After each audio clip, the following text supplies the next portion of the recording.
My name is Rhyker. I am a student at the University of Arkansas, and I will be discussing a mural entitled War Paint alongside its companion piece, Arrows. Both works are located in the historic downtown of Fort Smith, Arkansas. These pieces were commissioned by the city during the annual Unexpected event. This festival aims to improve Fort Smith with artwork in the downtown area. Deface, the artist behind War Paint Arrows, attended the event 2 years in a row. Deface is the pseudonym for Dean Stockton. Stockton does not derive his skills from any training in a formal arts program. A self-made artist, Stockton began creating characters as a way to kill time during his boring office days. Little did he know these characters were the catalyst that would lead him to become one of the most prolific contemporary urban artists of his generation.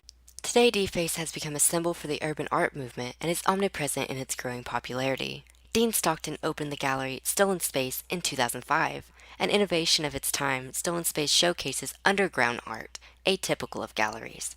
This term encompasses street art that evolves from society's subcultures. Known for his comic book style, Deface's signature can be found from lampposts to pop culture merchandise. For example, Deface is the artist behind Blink-182's California album cover released in 2016. However, it is pieces like Guilty Pleasure that represent his artistic interest more genuinely. This piece depicts a woman experiencing pure sexual ecstasy, fitting for his prostitution-plagued location.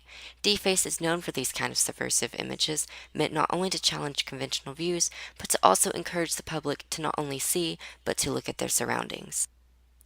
The environment that surrounds war paint contrasts greatly with the subject of the piece. War paint can be found embedded in a joyful environment.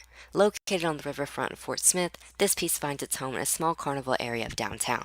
This area features a train caboose repurposed as a diner and a vintage Ferris wheel that overlooks the river. War Paint is a mural of a Native American girl drawing a paintbrush-loaded bow. The composition of the piece utilizes the rule of thirds as it places the subject on the left two-thirds and only a small, duller house on the right. This creates asymmetrical balance that emphasizes the girl. The background color is a deep red that creates high contrast with the skin tone of the girl, making her pop into the foreground. The vibrant, saturated hues and thick, dark lines also add to this effect. This piece employs line to direct the viewer's eye.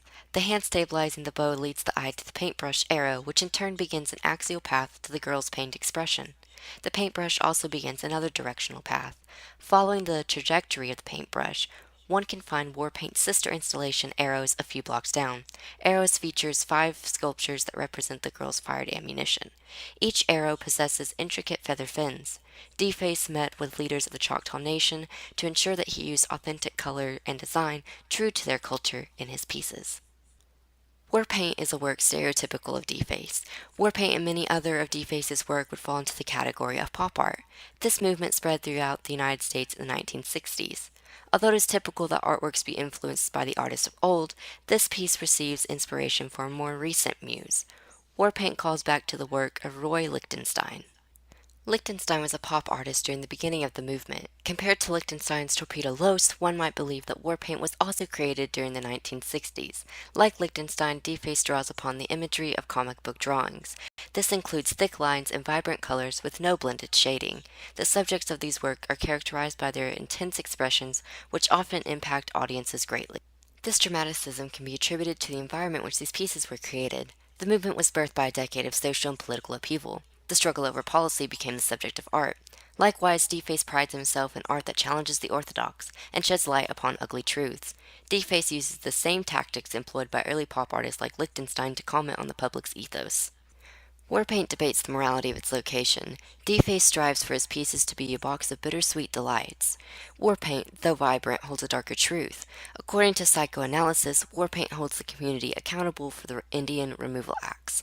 The native girl may be armed, but only with a paintbrush. Her teary-eyed expression transforms the early American concept of savage into one of innocence and fear.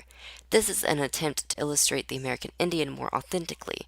This piece challenges the tendency of historic Fort Smith to construe Native American attacks as an assault against settlers instead of a last-stand defense of their homeland.